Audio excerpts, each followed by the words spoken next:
All right, let's dive into a story that is just incredible. It's all about faith being tested by literal fire, a moment where the only thing left to hold on to is trust. This is the story of Ibrahim's fire and the miracle of absolute trust. So let me start by asking you this. Imagine everything is on the line. These are your final moments. What if your very last words were the ultimate test of everything you've ever believed in? We're about to see a story where that question becomes terrifyingly real. Our story kicks off with a punishment that is, well, it's just unthinkable. It's a sentence born from a major clash of beliefs, and it was designed to make an example out of one man for an entire kingdom to see. I mean, just try to picture the scene. This is one man, Prophet Ibrahim, who you might also know as Abram, standing completely alone. And who is he up against? Not just a few people, he's against his king and the entire kingdom. The odds are just impossible.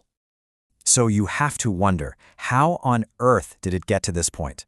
Well, it all came down to a fundamental conflict of belief, one that simply couldn't be resolved.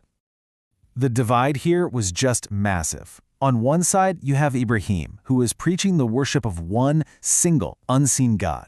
And on the other side, the whole kingdom, including his own father, who all worshipped a bunch of idols. And for them, the ultimate authority was their king, Nimrod, who even went so far as to claim he was a god.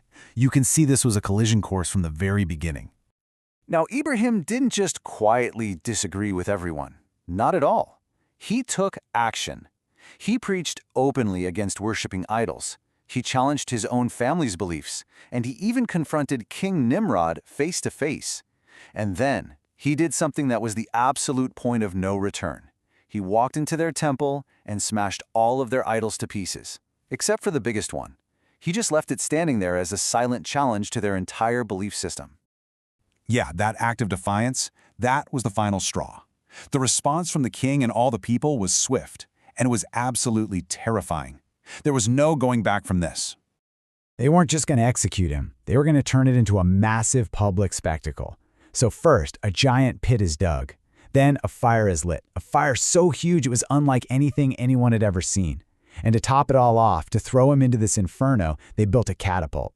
This wasn't just a punishment, it was a raw display of power. Just try to imagine this. The sources give us this incredible detail. The flames were so high that birds flying overhead couldn't even cross the pit. It just paints this picture of an inescapable, all-consuming blaze. From any human perspective, survival was completely, 100% impossible. And there he is, in chains, totally helpless, being placed into this giant catapult. The crowd is watching, the fire is roaring. This is it. This is the moment he's supposed to be launched into the flames. But right here, at the absolute peak of this crisis, when all hope seemed lost, the whole story pivots. It shifts from being about a physical ordeal to a profound spiritual test. This is where the miracle of trust begins.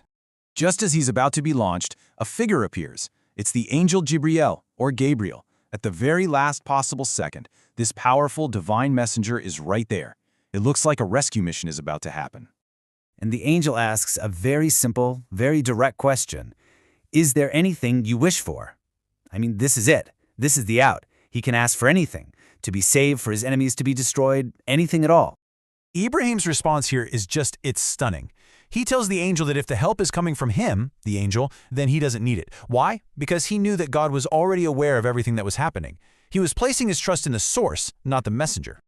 So instead, with that massive fire waiting for him, these are his words, Hasbunallahu wa ni'mal wakil, which means Allah alone is sufficient for us and he is the best disposer of affairs. It's just a pure declaration of complete surrender and absolute trust in God's plan, no matter what.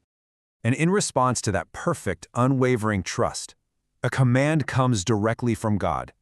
Not to the angel, not to the king, but to the fire itself. O fire, be cool and safe for Ibrahim. So what happens next is the incredible result of that command, and it holds the central lesson of this entire story.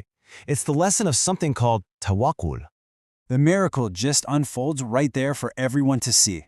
The fire, this huge, uncontrollable force of nature, simply obeys. It becomes cool and peaceful, and the only thing it burns are the chains holding Abraham.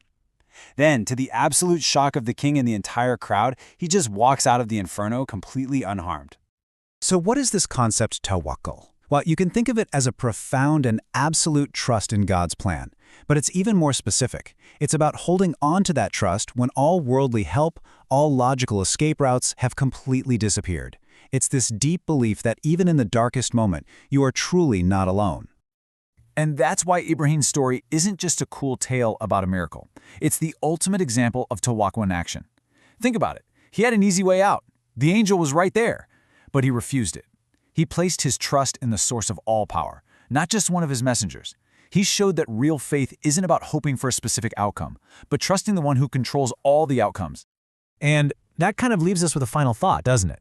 This story is such a powerful example of faith that it actually seems to bend the laws of reality. It really makes you wonder, where else, in Scripture or in history, do we see that kind of absolute trust turn a totally impossible situation into a miracle? That's definitely something to think about.